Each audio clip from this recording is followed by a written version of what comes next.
આજે 17મી સપ્ટેમ્બર એટલે કે દેશના યશસ્વી પ્રધાનમંત્રી શ્રી નરેન્દ્રભાઈ મોદીના જન્મદિવસની ઉજવણી સમગ્ર દેશમાં કરવામાં આવી રહી છે। આપ સૌ જાણો છો તે રીતે પ્રધાનમંત્રી શ્રી નરેન્દ્રભાઈ મોદીના જન્મદિવસ નિમિત્તે દેશમાં સેવા અને સમર્પણના દિવસ તરીકે પણ ઉજવવામાં આવે છે। નરેન્દ્રભાઈ મોદી વિશે એક વાત કરવામાં આવે તો તેઓની સફર એક સામાન્ય ઘરના બાળકથી શરૂ થઈ હતી। બાળપણથી જ તેઓ રાષ્ટ્ર સેવા માટે સમર્પિત હતા। તેઓએ રાષ્ટ્રીય સ્વયંસેવક સંઘમાં જોડાઈ સંગઠન, અનુશાસન અને દેશપ્રેમ શીખ્યો। આ જ અનુભવ તેમને આગળ લઈ ગયો અને આજે દેશના સર્વોચ્ચ રાજકીય નેતાઓમાંના એક છે। તેમના વિશે વધુ વાત કરવામાં આવે તો 7મી ઓક્ટોબર 2001ના દિવસે પ્રધાનમંત્રીશ્રીએ ગુજરાતના મુખ્યમંત્રી તરીકે પ્રથમ વખત શપથ લીધા હતા। આજે નરેન્દ્ર મોદી દેશના 14મા પ્રધાનમંત્રી છે અને વિશ્વના શક્તિશાળી નેતાઓમાં ટોચનું સ્થાન ધરાવે છે। પ્રધાનમંત્રી મોદીના નેતૃત્વમાં ભારત દેશ નવી ઊંચાઈઓને સ્પર્શી રહ્યો છે। વિશ્વના સૌથી તાકાતવર દેશોની યાદીમાં ભારત અગ્રીમ હરોળમાં છે, જે ફક્ત ને ફક્ત પ્રધાનમંત્રી શ્રી મોદીને આભારી છે।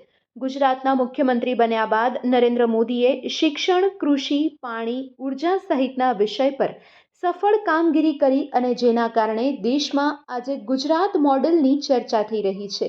નરેન્દ્ર મોદીએ ગુજરાતમાં સંઘ પ્રચારક તરીકે તેમની કામગીરીની શરૂઆત પણ કરી હતી। આ ઉપરાંત દેશમાં તેઓએ ઘણા બધા મુખ્ય કાર્યો કર્યા છે। જેમાં વાત કરવામાં આવે તો તેઓએ અનેક ઐતિહાસિક નિર્ણય લીધા છે, જેમ કે સ્વચ્છ ભારત અભિયાન, જનધન યોજના અને જેના દ્વારા લાખો લોકોને બેન્કિંગ સેવાનો લાભ મળી રહ્યો છે।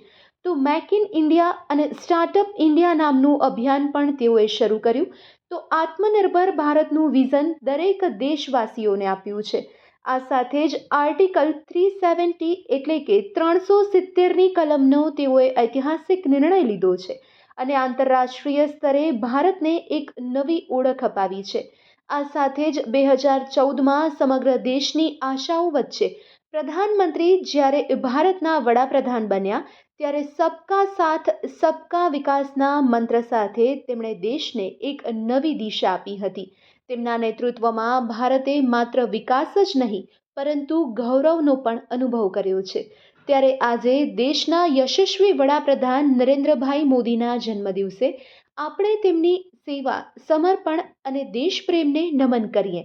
ભારતના દરેક નાગરિક માટે પ્રેરણારૂપ એવા વડાપ્રધાનને તેમના 75મા જન્મદિવસની હાર્દિક શુભકામના।